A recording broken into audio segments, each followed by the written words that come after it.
Today, Paul, I have a reading on page 64.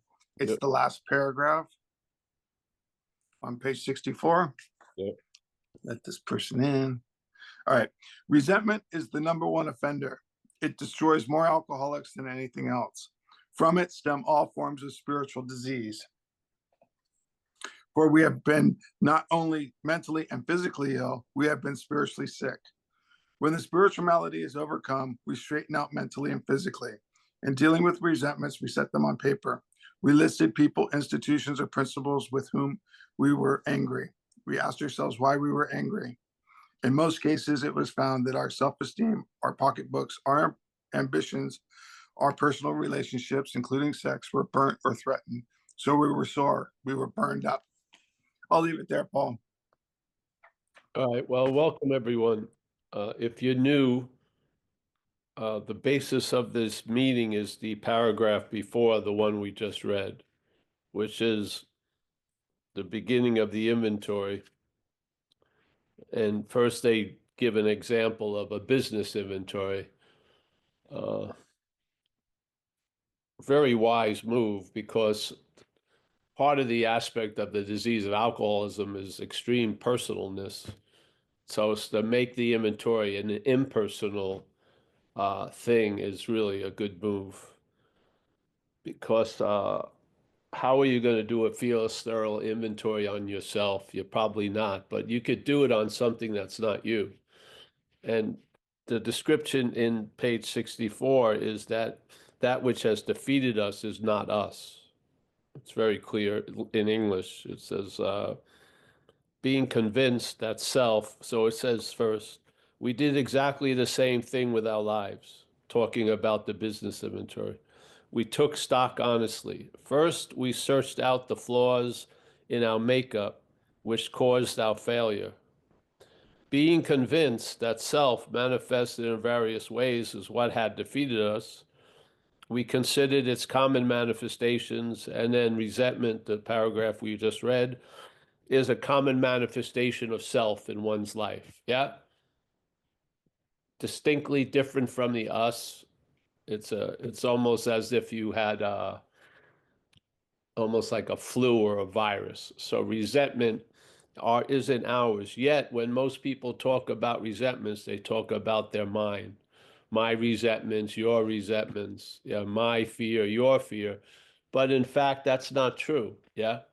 The fear isn't ours. The fear is a manifestation of self in our life. Yeah. Fear is an emotion that's valid, but mostly the fear we're dealing with is really mental anxiety. Yeah. There's not an apparent threat, yet we're acting as if there's an apparent threat. So being convinced, so resentment is the number one offender. It destroys more alcoholics than anything else. From it stem all forms of spiritual disease. Now, I don't agree with that.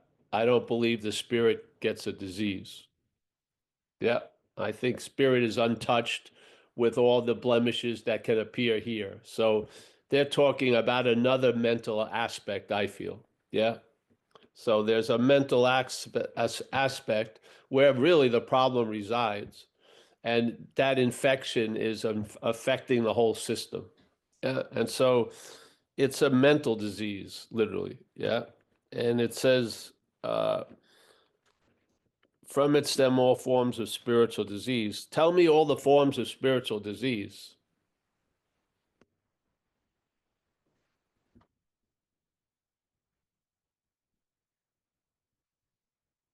How could there be a form of a disease on a formless condition? I don't know how, but let's just, uh, for we have been not only mentally and physically ill, we have been spiritually sick. No, I think we're mentally fucking ill.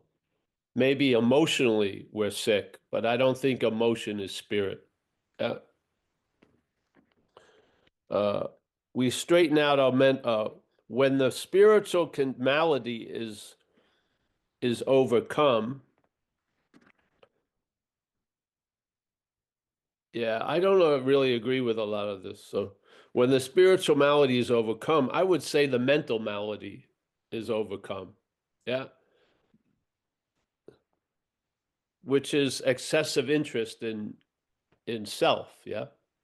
And the whole pivoting of how the effect of the program is really skyrockets is on page 63 when they say losing interest in self. And then all these other things start happening. Yeah. But they aren't happening unless there's the first happening is losing interest in self. Now, I'm more interested in uh, people probably read that in the beginning and they went out and tried to lose interest in self. And then there was an observation in our community that self can't get out of self. Yeah. Which I think is one of the greatest gifts that we've been given. Yeah. Self can't get out of self. So why? Because they probably saw you got to lose interest in this thing that's defeated you. And then they tried, but they didn't know they were identified with the thing that defeated them. Yeah. So they recognized they were trying to get out of self as self. Yeah. So they were identified with what had defeated them. They now had a description of what had defeated them and they wanted to get out of it. Yeah. But they didn't know that they were in the act of being identified. Yeah. With that which has defeated them. Yeah. So in other words, it's sort of like a two-faced thing. We finally recognized one face of the self, which is, oh, this, yeah, did all this shit. Yeah, da, da, da. That's the target. That's what has defeated us. But we don't realize it's a two-faced coin, so to speak. Yeah. Or like this, there's the dark side of the moon. We see the moon, but there's a part of the moon we never see, the dark side of the moon. Yeah. And so it would be funny if you saw the light side of the moon and it was all fucked up, and then you wanted to get out of that as the dark side of the moon. How is half of the moon going to leave half of the moon? So, yeah, in dealing with resentments, we set them on paper. Yeah. So I think, because of technology, you can maybe try to do it in a lot of ways, but I like sticking with the old writing it down. Yeah. I think that act is very powerful, just to write it down. And if you want to write it down and you're new here, there's Joe and Charlie I really recommend. Go to their website. They're passed away, but they put out a simple 4-column inventory process that you can download, and then you can have the paperwork to write on. Yeah. And it's so simple. There's 4 columns in the inventories, and in the one inventory on sex, they have a 5th column. But basically it's very simple. Let's say resentment. Who are you resentful of or were resentful? Who or what? Second column, why, what happened. The third column is what triggers everything, which is your instinctual agenda. Yeah. We are not an independent, separate entity. We need a lot of things from outside of ourselves. Yes, like food, water, shit. We need a lot of stuff. And that space between the need and quenching the need is where the mental state has really grown. Yeah. And the enlargement of the mental state by the disease of alcoholism is like a brain tumor, so to speak. Yeah. And it's overly concerned about the instinctual agenda.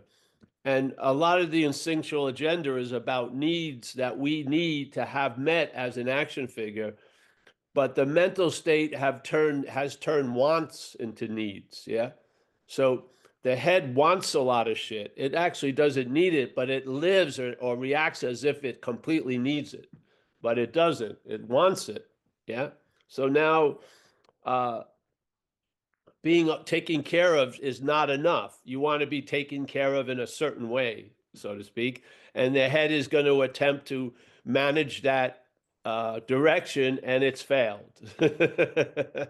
So any life run on self-will is hardly going to be a success. what is that will of self trying to get what it wants? Yeah. And a lot of times at the expense of what it needs or what we need. Yeah. So in AA, I remember when I came in, they said, hey, bro, you got to be willing to save your ass instead of your face. But I thought my face was my ass. Yeah. So I was living for that which had lots of wants at the expense of what I really needed. Yeah. Like a little love, let's say, brotherhood, togetherness, yeah, integrity, principles. Yeah. Yeah, I needed that, but it didn't want that. It wants something else. So it used me for transportation to get what it wants.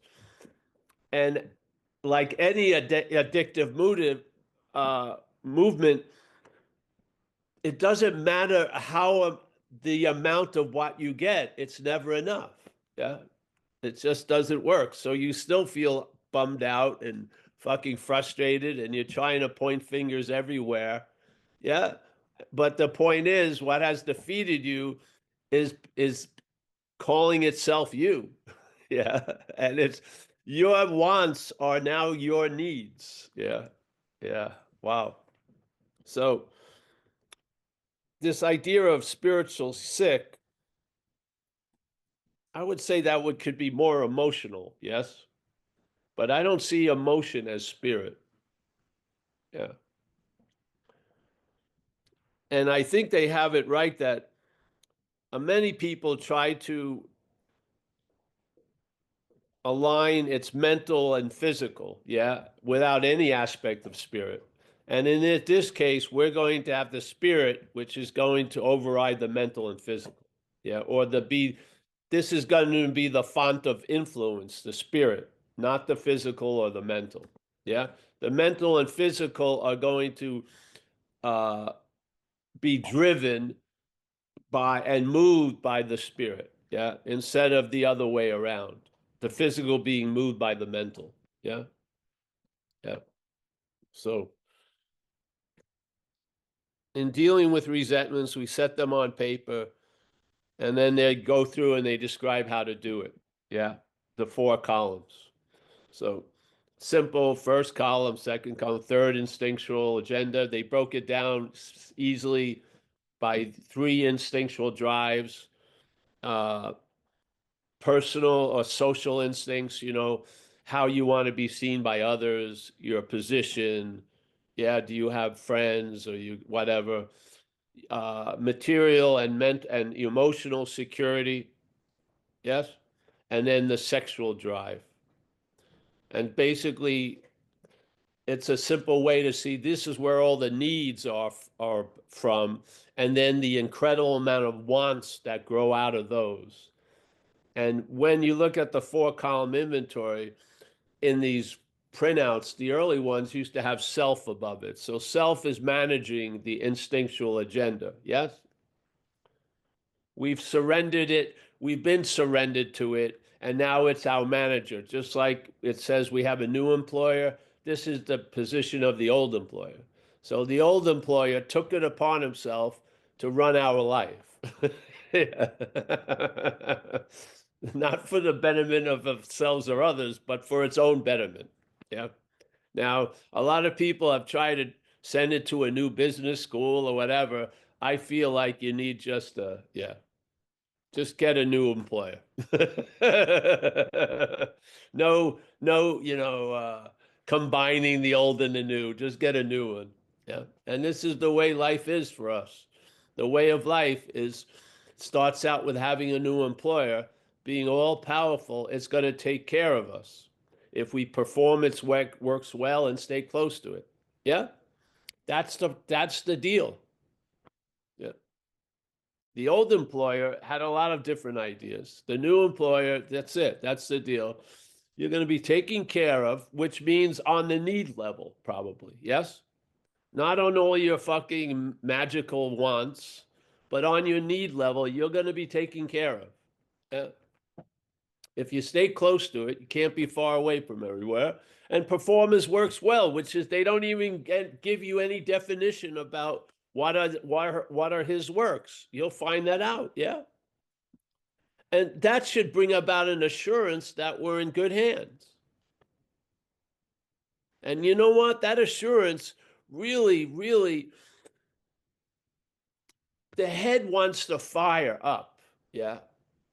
It wants to fire up. If it has a constant fire going, then it's just throwing more logs on it, yeah?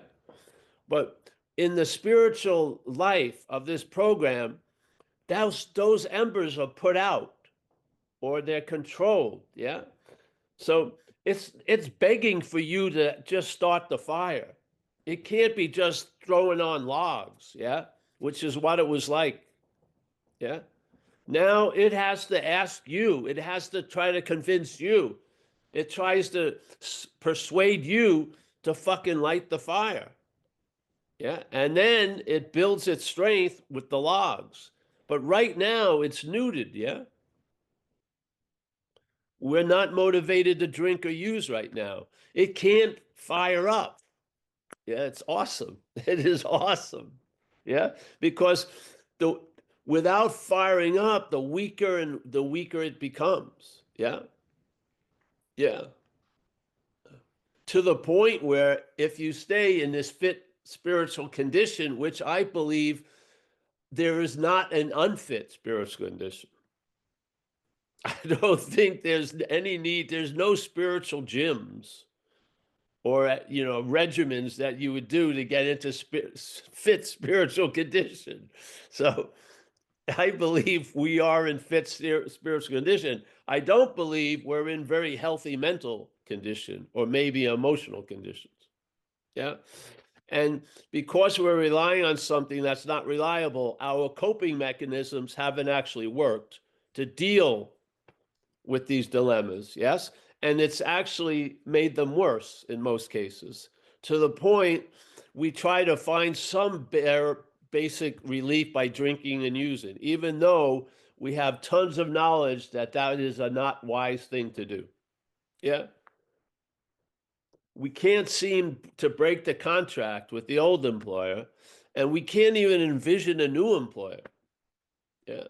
So we have to have a bottom in some respects. Yes. And that bottom is fundamentally enough to shake something up where you're ready to have a new employer. Yes. Yeah. The bondage has been broken to the old employer. Yeah. And perhaps there's a better way. Trust in the infinite rather than finite self. Yeah. And then what do you hear? I believe if you hear from the Spirit, you'll realize the Spirit isn't made in our own image. It doesn't have a body. It doesn't have a brain. Yeah. It's not, doesn't have to be in a fit condition. Its condition is fit already. Yes. And I feel you'll learn a whole lot about Spirit by being influenced by it. Yeah. By constantly being influenced by it. It's sort of like the hose gets to know the water by frequent use. Yes. The water's come through the hose. After the while, the hose knows water and it would know the difference if oil is being pumped through it. Yeah. It knows the water now. And we have been introduced to the Spirit. Yes. We have. And some of us have been introduced intimately. So we now know what's moving through us, and I don't see it with any dilemma in it. I do not think the Spirit gets nervous. I don't. I don't think the Spirit is anxious. I don't think the Spirit thinks about itself. I believe it's just a force that is incomprehensible to us. Yeah. But we can be intimately affected by it. Yeah? And I believe the faith in that higher power through what has happened through the program of recovery is super sufficient enough, yeah, to keep us quite fit in the recognition of Spirit. I do. That's what the fitness is. The fitness is my recognition of Spirit. I am in fit condition. I'm recognized that something is doing for me what I cannot do for myself. I'm in a very, very strong recognition of that. I don't even have to see examples of it every day. I know it. Yeah. Just like if we were talking about it yesterday, I go to work. Do I have to chant, I have a place to live? Because I don't see the place to live. I don't feel it. I'm not smelling it, but I know I have a knowledge that I have a place to live. And if they say I have to stay overtime, does more time convince me I don't have a place to live? No. If I work in Europe and I'm farther away, does it convince me I don't have a place to live? No. This is the knowledge of spirit. It's like that knowledge. You don't have to keep remembering it. You're in a state of knowing it. Yeah? You're being moved by it. If I'm being moved by something, do I have to remember it's moving me? I'm being moved. It's a present tense condition. Yeah. So this is how, to me, this is how this is fit spiritually, is that I am in constant recognition with spirit. Yeah. And I have sporadic contact with the mental. Yes.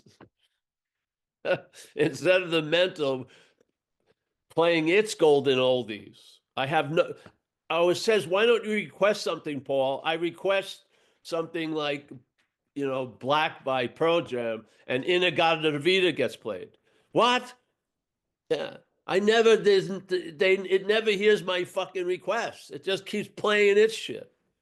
This is the head to me. Yeah.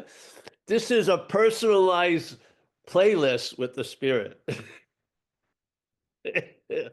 They'll start you with Enya, maybe.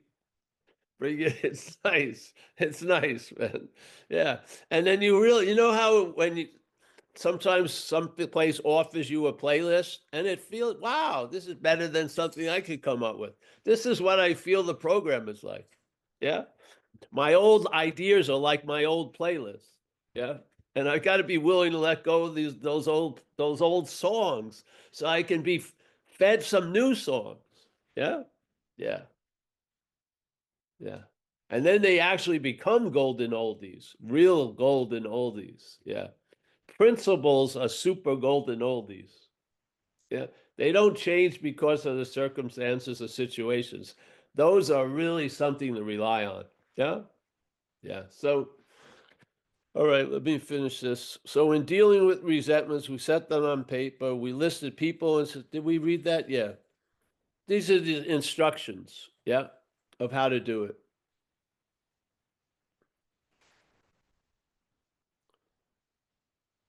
It's necessary. Yeah. It's very important, the working steps.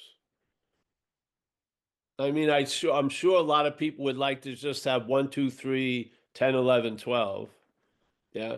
But the flesh of the matter is 4 through 9 as you come in, because we come out of the rain, but we're still fucking wet with problem. Yes, we are. We're like we're drenched with problem. So therefore, the solution has to appear how in a world of problem, like you got to do something. Yeah, you just got to do it. You can't just sit around and forget it's there or deny it. You got to do it. And so 4 through 9 is when we grow up. And we look at what happened, we look at what we did, and then hopefully we see what did most of the shit through us. And we make a commitment not to do a lot of the shit that we had done. We look at now we have a way to recognize what we used to be driven by. And when we recognize that, we have a way to bring it to step 6 and 7 and have all the beauty of it that's been corroded, taken out of it and reshaped by the higher power. 8 and 9, if you're thorough with 6 and 7, you don't use 8 and 9 much over the years. Yeah. And then 10, 11, 12 is the habit of being sober, really. Yeah. So, yeah, resentment. Mm. I'm really, I always like to stress the difference between my resentment and resentment. The life, the life expectancy of a resentment is not long. But a life expectancy of a claimed resentment can go on as long as you. That's insane, isn't it? It's sort of like we're an animal that has all these other animals living on it, unbeknownst to the first animal. Yeah. And it feels heavy because it's trying to come up. Why am I so heavy? It just doesn't realize it has like 8 other animals hanging on it. Yeah. And why don't I feel a zest of life? Because 8 other animals are sucking up the oxygen and the blood from you. Yes. And all the my that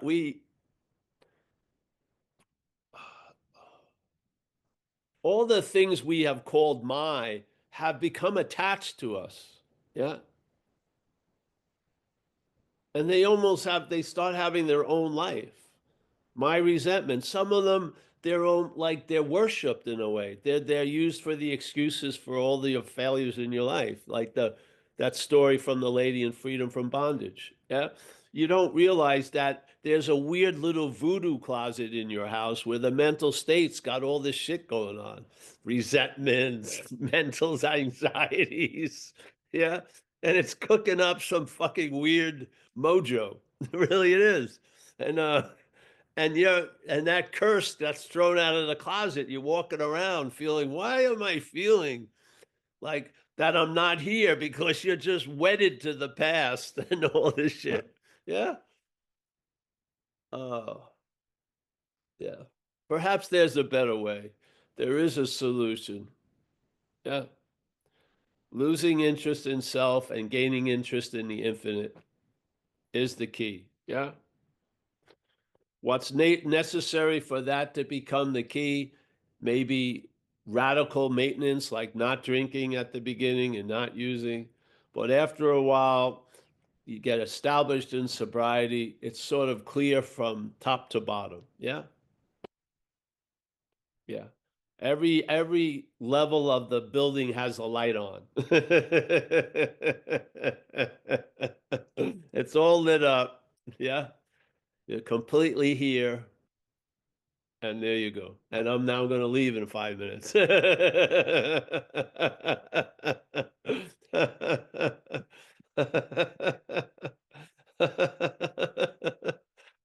But some of us, we thought we left a long time ago.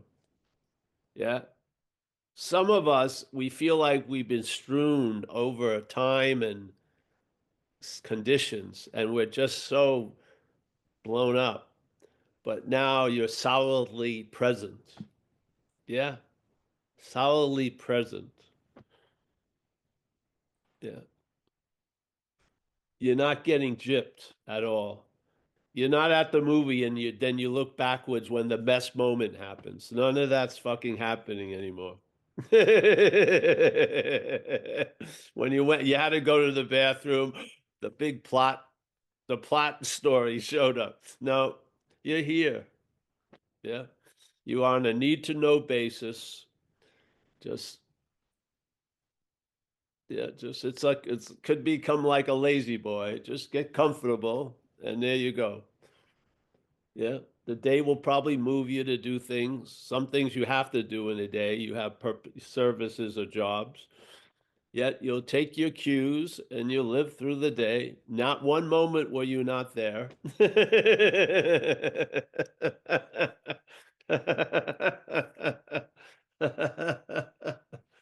it's pretty cool. So, any question quickly or whatever? Yeah, if anyone has any questions, you can put your hand up. Paul only has a few more minutes, but we're willing to field a question.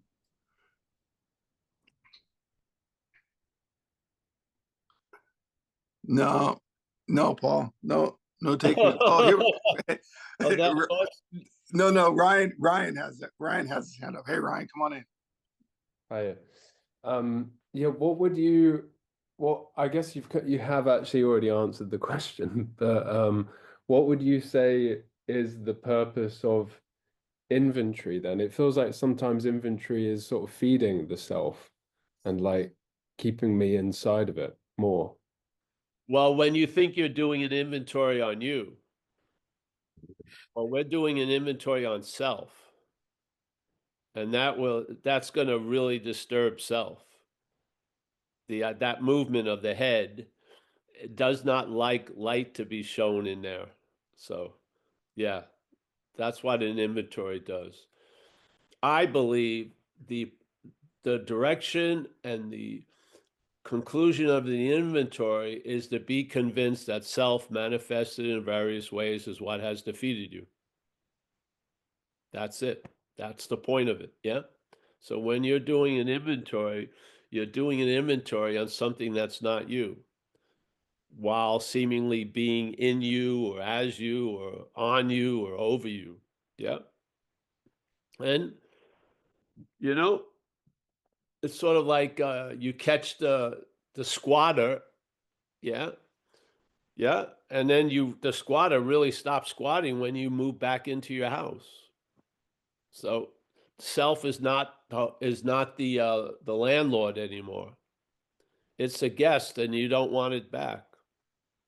Yeah, yeah.